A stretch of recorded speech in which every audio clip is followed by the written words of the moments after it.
The duel between Polycarp Igathe and Johnson Sakaja, the gubernatorial debate, was most interesting, very fascinating. And while a lot of Kenyans focused on the simple question, who won and who lost, there are other major issues that everybody has ignored. And that is what my show is about today. Without fear of favor, I'm going to analyze that debate in great detail.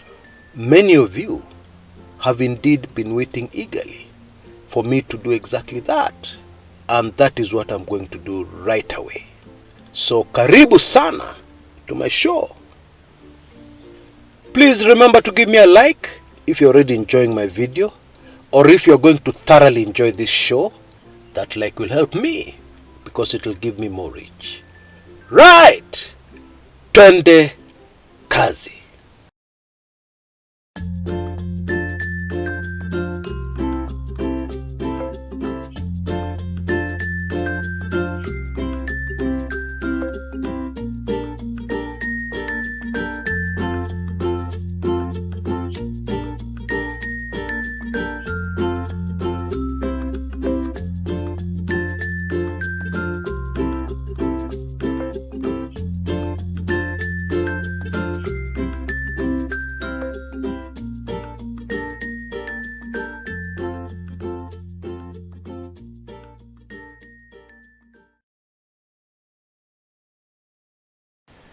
The recently televised debate, Sakaja versus Igathe, concerning the race for the Nairobi gubernatorial seat, attracted a lot of interest, and quite rightly so.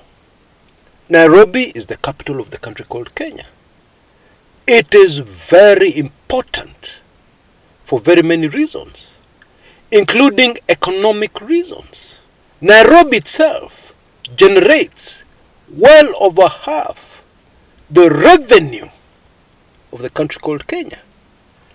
There is no way you can claim to bring change to Kenya when Nairobi is in chaos, when Nairobi is in a mess.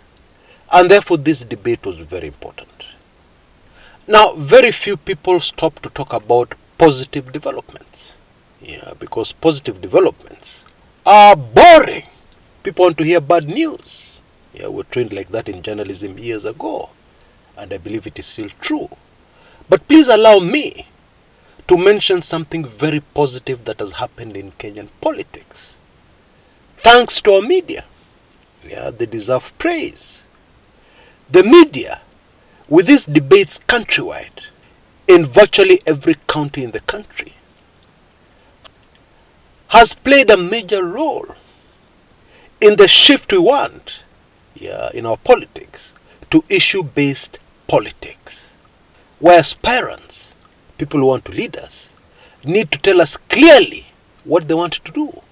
They need to tell us clearly that we are electing them to do something for us, and not just because of their tribe or the political alliance they belong to, which is powerful, which sweeps them into office. And we need to appreciate that organizing these debates takes a lot of work. To make it happen, kuna kazi nyingi. Hongera to the media in Kenya. This is a very positive development towards a better Kenya. Now, of course, as this has been going on, UDA and UDA sympathizers, including some very well-educated Kenyans, are shaming themselves on national television, have pushed forward the narrative that the media is favoring some candidates or a certain candidate or a particular side in the political divide. I heard a nice lady saying or insinuating on live television that the man called Wajakoya is a creation of the media. He is nothing. And the mostly privately owned media houses who need to turn a profit are promoting Wajakoya for their own selfish ends. She didn't use as many words, but that is what she was insinuating. Now, in my view, this illustrates and brings to the forefront a very big problem we have in Kenya today. And that is people who do not understand the country. Somebody has had a very privileged background. They were taken to school in a vehicle. School fees was not a problem. They even managed to get education abroad. They have never visited a single slum in Kenya. Yeah. They're in the middle class. And therefore they're speaking from their own very short-sighted view of the country. And they're speaking very authoritatively. Many of them educated with money from corruption. Yeah, their parents stole public funds. Their parents were involved in corruption. And as a result, many of those Kenyans down there, wallowing in poverty, are there because them and their families ensured that these poor Kenyans never got a chance. Now, when you criticize the media, you need to be careful. Yeah?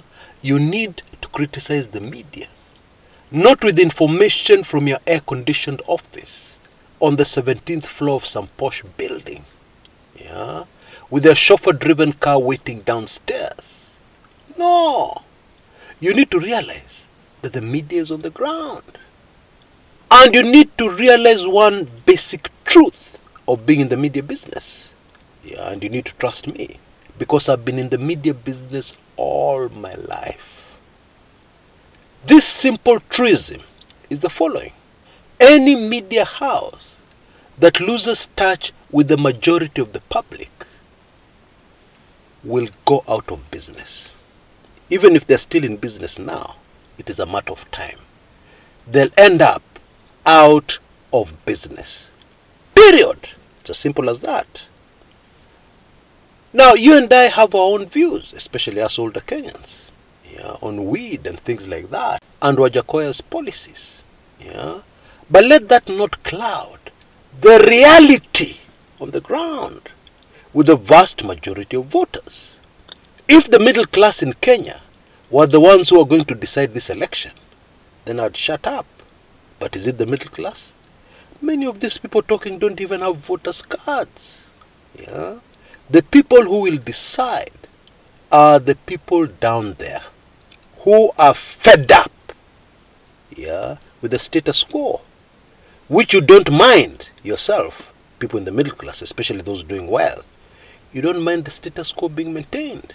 You'll complain about this and that and that. But for real change to come to Kenya, by the way, the middle class has to be shaken, and shaken very hard. Tingiza.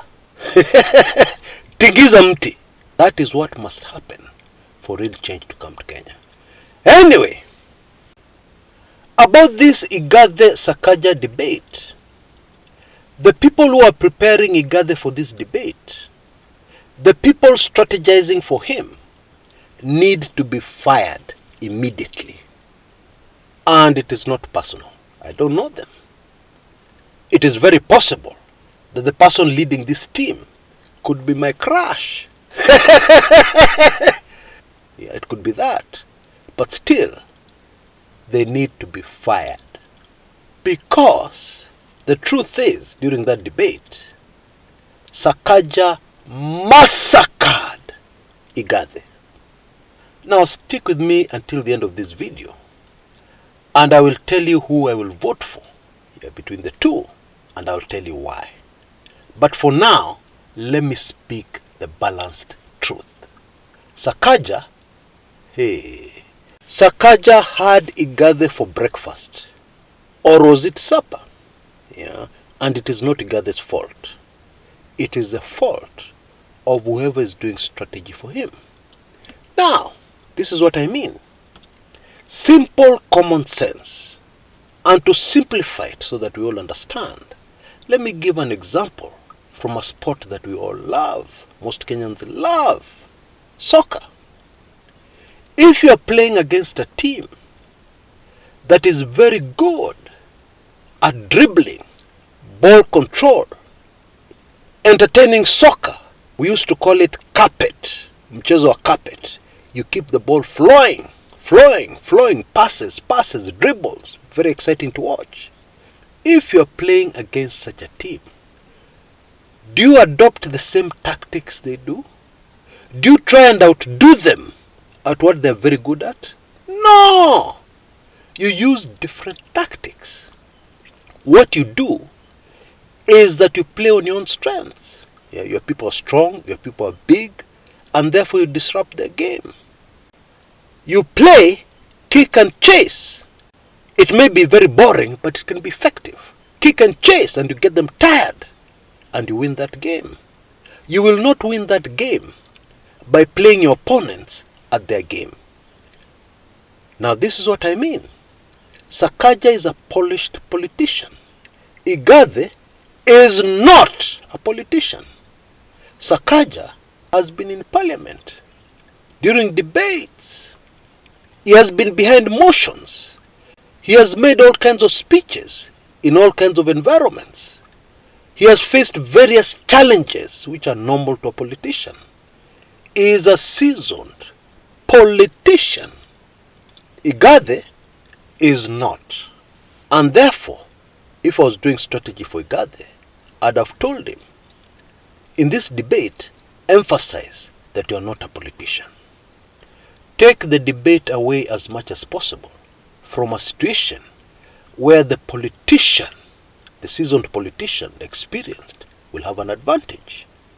Tell the people of Nairobi, all these years, you have relied on politicians to sort out Nairobi, and they have failed.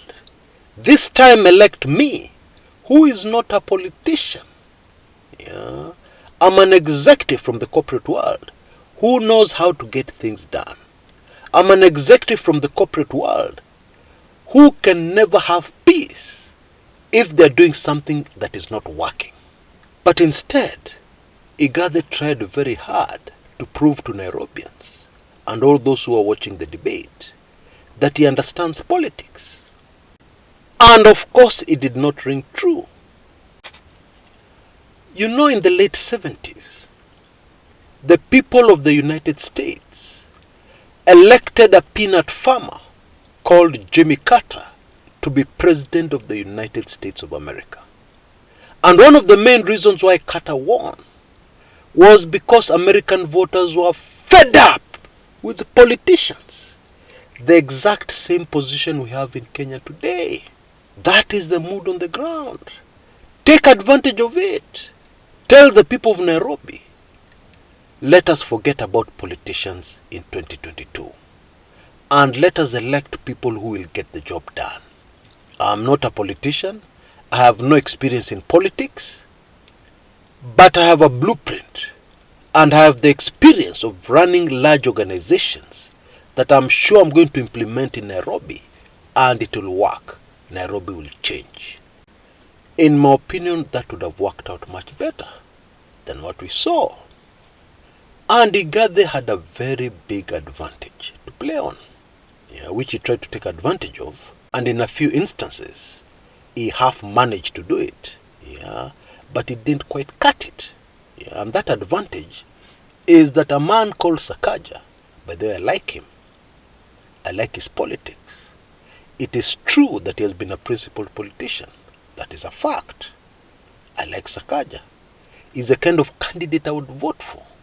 However, Johnson Sakaja fails miserably when it comes to integrity and the character of a man.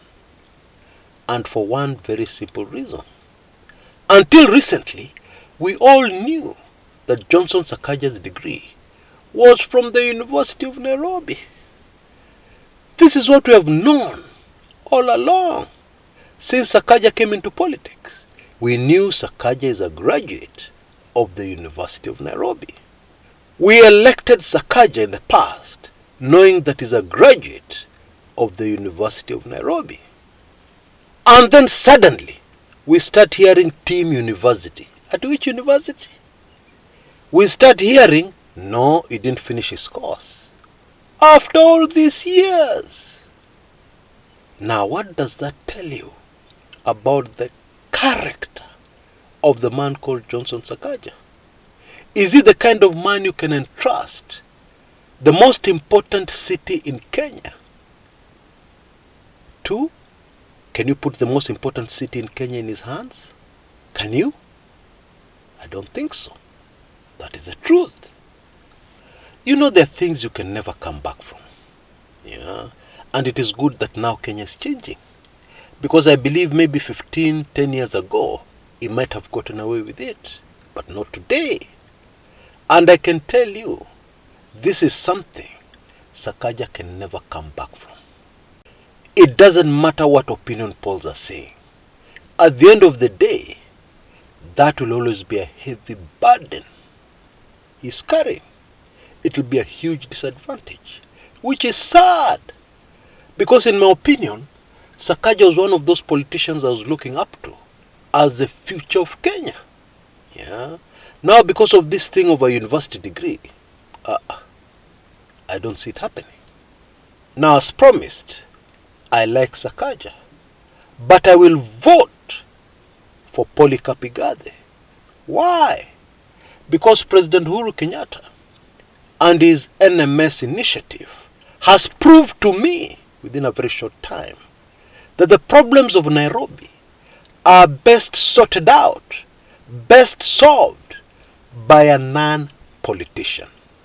Those problems of Nairobi are best solved with minimum politics.